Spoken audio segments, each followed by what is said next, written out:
আসসালামু আলাইকুম বন্ধুরা, আশা করি সবাই ভালো আছো। আল্লাহর রহমতে সবাই সুস্থ আছো। আজকে আমি আলোচনা করব গীবত বা পরনিন্দা সম্বন্ধে। তবে চলো, আমরা কম বেশি অনেকেই জানি, আবার অনেকেই জানি না। এই ভিডিওর মাধ্যমে আমরা সবাই জেনে নিই। কোনো ব্যক্তির অসাক্ষাতে তার দোষ আলোচনা করাকে গীবত বলে। গীবত অতি জঘন্য গুনাহ, তা হতে পরহেজ করা প্রত্যেক মুসলমানের অবশ্য কর্তব্য।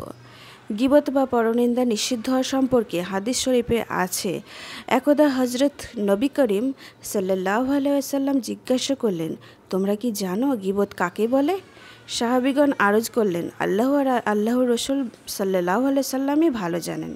তখন রাসূলুল্লাহ সাল্লাল্লাহু আলাইহি ওয়াসাল্লাম বললেন, যা তোমার ভাই অপছন্দ করে তা তার অসাক্ষাতে আলোচনা করলে গীবত হয়।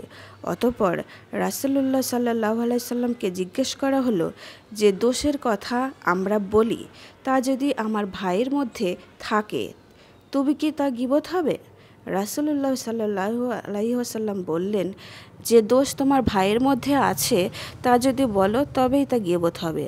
আর যদি তোমার ভাইয়ের মধ্যে ওই দোষ না থাকে তবে তার প্রতি মিথ্যা অপবাদ দেওয়া হলো। অপর হাদিসে আছে, আল গিবাতু আসাদু মিনাজ জিনা, অর্থাৎ গীবত জিনা অপেক্ষা কঠিনতর গুনাহ।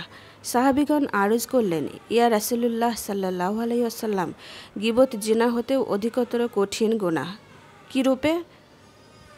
তিনি উত্তর করলেন, কোনো ব্যক্তি জিনা করে তওবা করলে আল্লাহ তা কবুল করে থাকে, তাকে মাফ করে দিতে পারেন। কিন্তু গীবতকারীর জন্য তওবার কোনো বিধান নেই, যে পর্যন্ত না যার গীবত করা হয়েছে সে মাফ না করবে। তোমরা তোমাদের মুসলমান ভাইদেরকে কষ্ট দিও না, তাদেরকে তিরস্কার করো না, তাদের দোষ অনুসন্ধান করো না।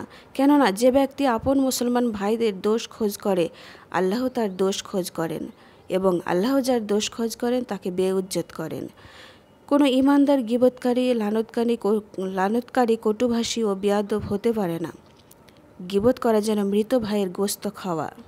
গীবত বা পরনিন্দার অপকারিতা সম্বন্ধে কোরআন পাকে বলা হয়েছে, তোমরা একে অন্যের গীবত করো না।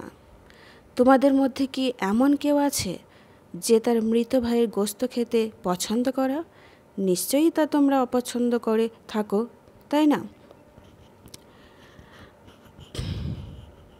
তাহলে বন্ধুরা, আমরা জানলাম যে গীবত করা বা পরনিন্দা করা কতটা জঘন্য।